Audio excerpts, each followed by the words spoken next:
You ever had that feeling that you see something no one else seems to notice? Sitting in a group, at a dinner, in a conversation, and suddenly you feel the hidden weight between the lines, the forced smile, the emptiness behind someone's eyes. Most people call that sensitivity. But what if that sensitivity, this sharpened perception, is actually your greatest trap? Eckhart Tolle, in his deep reflections on consciousness and presence, reminds us that seeing too much is sometimes the burden of those who woke up too early. Because the world, with its social masks, illusions, and well-rehearsed roles, is not ready for those who see with clarity.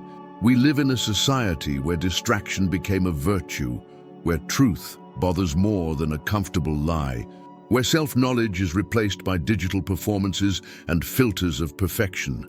But what happens to the one who breaks this silent pact of collective ignorance? What happens to the one who can no longer pretend? Here's the paradox. The more you awaken, the more isolated you become. The more you see, the less you are understood. And yet, in that isolation lies the true awakening. A shift from judging eyes to understanding eyes, from spiritual awareness to practical wisdom. Make no mistake, this path isn't romantic. It's a dive into vulnerability, solitude, and the courage to face what's real, inside and outside yourself. As Socrates said, the beginning of wisdom is the admission of one's own ignorance. And maybe the danger of seeing what others don't is exactly this, realizing how much more there still is to see within yourself. Get ready. What you're about to discover may change everything. Picture a room full of people, everyone talking, laughing, posting photos, sharing their truths. But if you look closely, you'll notice no one is truly there. There are empty presences, bodies connected and minds absent. We live inside a modern cave, not of stone like Plato's, but made of screens, notifications, and constant distractions. The light we believe is the real world is only the glow of a phone screen reflected on our faces. Deep down, what we call social life is a shared illusion. We build social masks to survive exposure. We pretend to be authentic while measuring every word, every gesture, every emotion. And in this subtle theater, we forget to listen to our inner voice, the one that whispers when everything goes quiet. Eckhart Tolle taught us that the first step toward awakening is noticing the mental noise that traps us. It's recognizing that when the mind identifies with the ego, it turns consciousness into a prison. The mind is a magnificent instrument, he says, but when used incorrectly, it becomes destructive. The ignorant remain chained to this restless mind. The conscious, however, begin to observe, and by observing, they free themselves. The result? A strange feeling of isolation. Because when you wake up, you notice many are still asleep. You want to shout, but no one understands. You want to share what you've seen, but your voice echoes into silence. Here's the philosophical solution. Learn to dwell in silence. Presence becomes the new home of the awakened. As Socrates said, the soul of man is immortal and imperishable, and truth is its natural dwelling place. Yes, seeing what others don't is dangerous, but the real danger is staying blind once your heart has learned to see. And you? Have you ever felt the weight of seeing beyond appearances? Share your thoughts in the comments. Clarity is a gift that often hurts. It's like turning on a bright light in a room where everyone is asleep. Suddenly, you see what's always been there, but no one wants to face it. Truth doesn't arrive with roses, it arrives with rupture. When you begin to perceive the world with more sharpness, consciousness becomes a lens that reveals fractures in relationships, contradictions in society, and subtle falsehoods in yourself. But there is a price. The clearer your vision, the heavier the responsibility of carrying it. It's easier to stay blind, more comfortable to laugh at the same jokes, follow the same flow, believe the same illusions. Clarity, as Aristotle said, is the light that reveals both the beautiful and the ugly. And that's why many prefer the dimness, because truth exposes. See, when you perceive the hidden intentions behind smiles, when you feel the energy behind words, you realize how much humans still live behind masks. Sensitivity, which should be a gift, becomes a burden. You feel what others hide, absorb what isn't yours, and without noticing, begin to carry collective suffering as if it were your own. This is what I call empathy without emotional boundaries, a compassion without edges, one that suffocates. Ignorance is comfortable. Perception is an act of courage. But as Seneca reminded us, no wind is favorable to the one who doesn't know where they're going. Clarity, when matured, becomes wisdom. And wisdom liberates, because it turns seeing into understanding. The secret is learning to hold truth without drowning in it. Yes, seeing too much hurts, but ignoring what you see destroys. And you? Have you felt the weight of seeing what others pretend doesn't exist? There comes a moment when the wise stop explaining, not out of arrogance, but exhaustion. Because when consciousness awakens, human language feels too small to hold what is understood. Socrates once said, "I know that I know nothing." It wasn't irony, it was compassion. He knew that truth, when spoken to those still asleep, becomes an offense. We live in an era where everyone speaks, opines, argues, but few listen, few truly observe. Social media has become an arena of ego, not dialogue. And the wise, seeing this, fall silent, not because they gave up, but because they realized silent presence transforms more than 1,000 fiery speeches. The ignorant mistake silence for weakness. But true silence is self-control, emotional maturity, power that doesn't need to prove itself. It is the space where introspection is born, that inner dive where you realize you no longer need to win arguments, only understand others. Eckhart Tolle calls this consciousness without resistance. When the ego dies a little, reality reveals itself fully. Silence stops being the absence of sound and becomes a field of vibrant presence, a state where you feel life pulsing without needing to explain it. The result is paradoxical. The more you know, the less you speak, and the less you speak, the more the world hears you. Seneca would say that wisdom begins when the need for approval ends. Yes, silence is the language of those who truly see, and few are prepared to hear it. And you? Have you ever chosen silence over being right? Answer in the comments. Have you noticed how people react when someone sees too much? Not with gratitude, but with fear. The world fears those who see, because those who see through illusions threaten the invisible structures that support society: status, control, emotional comfort. Eckhart Tolle speaks of this when he describes the collective ego, an identity built on appearances. When you awaken and begin to observe the subtle games of power, you realize most people live protecting masks, and by seeing beyond them, you become an uncomfortable mirror. The awakened gaze confronts. The mere presence of someone who sees exposes the disguise of those still pretending. Plato said that when someone leaves the cave and returns to tell what they saw, they are met with ridicule or hatred. The ignorant defend the shadow that imprisons them. And the awakened, if they don't understand this, are devoured by their own frustration. Here begins the suffering of the wise, the emotional exile of someone living between two worlds, the world of awareness and the world of illusion. But something deeper happens. Judgment comes above all from within.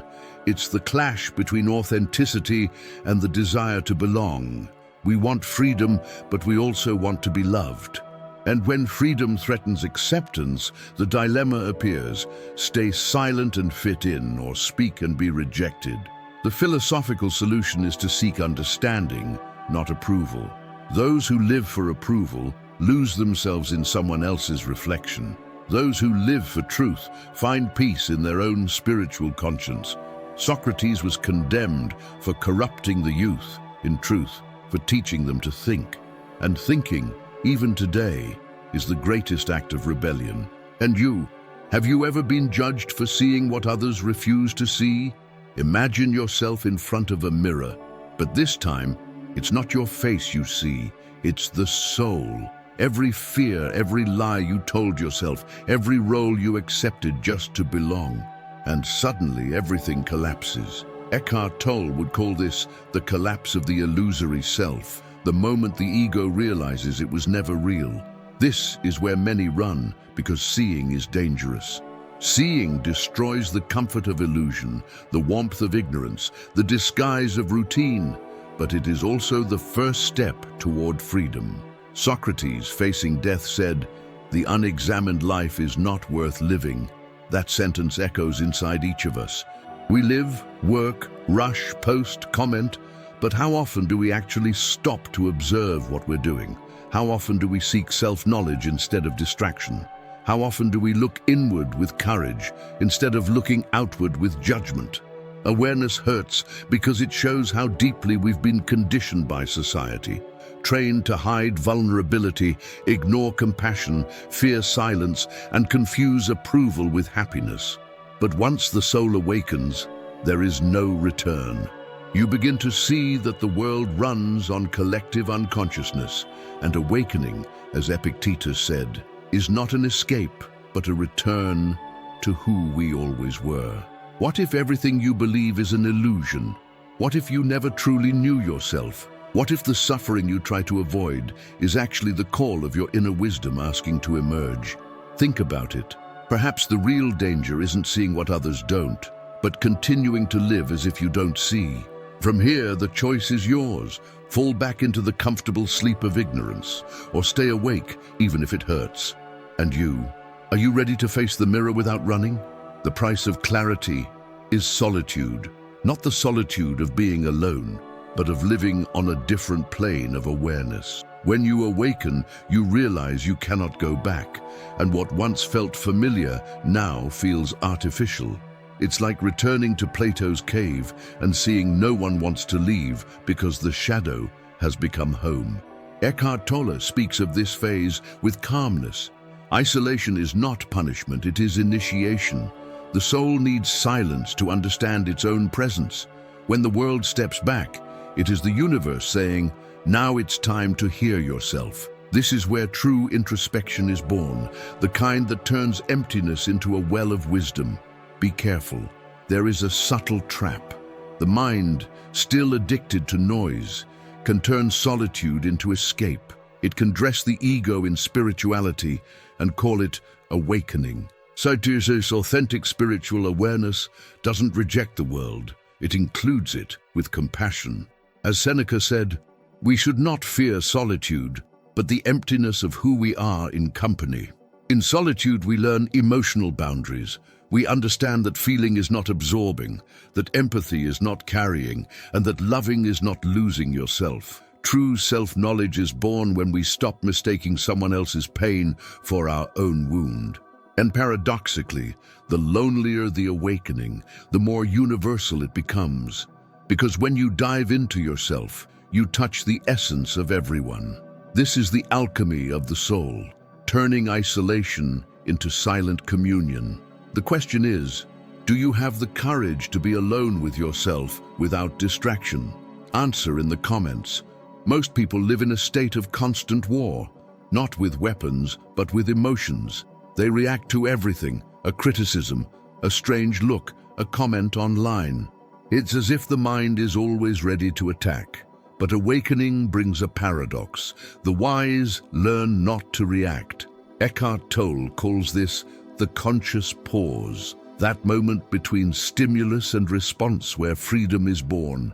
It is in that silent space that presence lives. When you observe instead of react, something profound shifts. Control returns to you. The world stops dragging you, and you begin to choose how to move through it. The ignorant reacts, the awakened responds. And that difference is everything. Reacting is automatic, the ego in panic, defending its fragile identity. Responding is the act of consciousness, the spirit acting with emotional maturity and self-control. It is the wisdom that appears when the inner storm meets the calm ocean of awareness. As Epictetus said, it's not what happens to you, but how you react to it that matters. This is the essence of Stoic philosophy and conscious spirituality. Suffering is born from resistance to what is.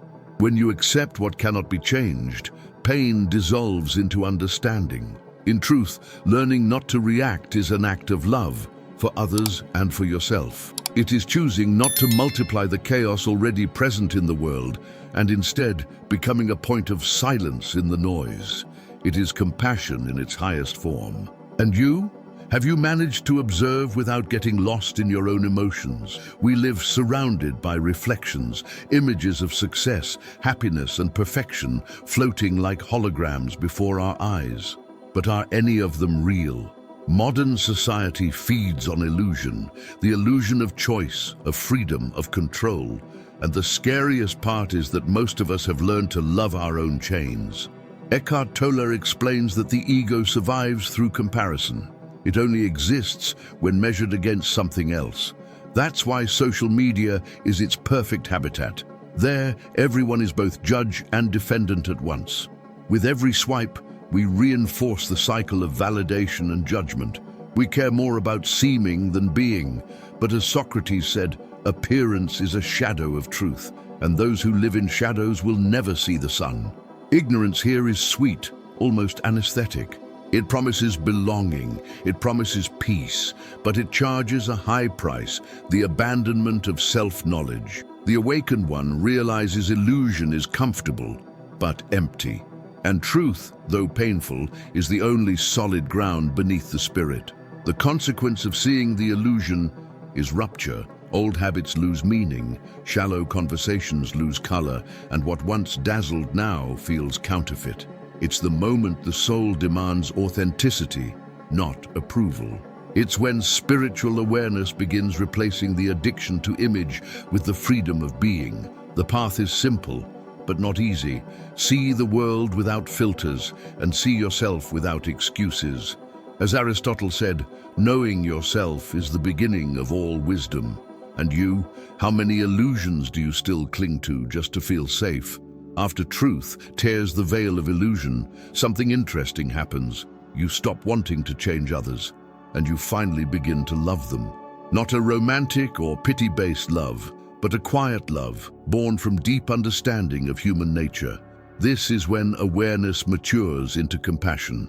Eckhart Tolle says, true compassion is not making the other change, but seeing their pain without judgment. This requires sensitivity and emotional boundaries, because compassion without limits becomes self-destruction, and empathy without discernment becomes burden. Inner freedom emerges exactly where we learn to love without carrying. The ignorant try to heal the world before healing themselves. The awakened understand the world changes when their own vibration changes. So spiritual awareness is not escape, it is service. A silent service made of presence, listening, and absence of judgment. As Socrates said, to know the good is to do the good. And that good, in the context of awakening, is choosing to respond with love where once there was reactivity. Wisdom does not shout, it understands. Authenticity does not impose, it inspires. And see, when you free yourself from the impulse to fix others, the energy of the relationship shifts. You become a mirror that doesn't threaten, but invites. And in that state, compassion becomes the highest form of freedom, because loving, without demanding anything in return, frees you from the ego disguised as altruism. Ask yourself, have you been able to love without trying to change? After so many layers of reflection, the mind eventually tires. It gets tired of understanding, comparing, justifying, and then something silent happens. Consciousness quiets, and being simply is. This is where awakening reaches its natural destination, simplicity. Eckhart Tolle describes this state as the stillness behind all forms.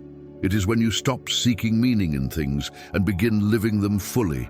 The morning cup of coffee, the distant sound of rain, someone's gaze, everything regains a childlike radiance.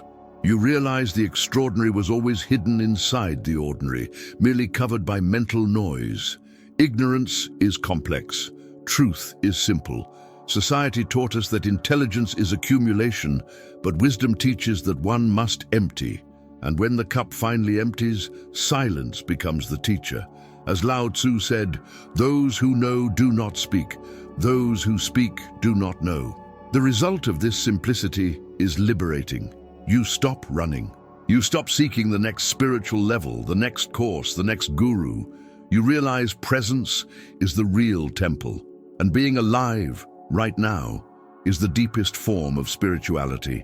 Authenticity returns because the ego no longer has a stage. Self-expression becomes light, spontaneous, free from fear of judgment, and self-knowledge becomes the natural flow of living without masks, without performance, without control. Simplicity is both the final point and the starting point of the wise. Because when everything grows quiet, the soul finally says, "I'm home." And you? Can you find beauty in small things? Or do you still search for the extraordinary in the distant? Answer in the comments.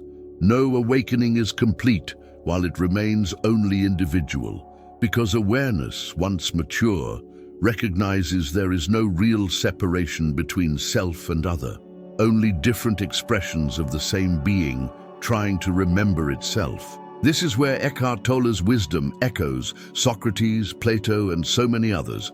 The true sage does not seek merely to save himself, but to light candles in the collective darkness.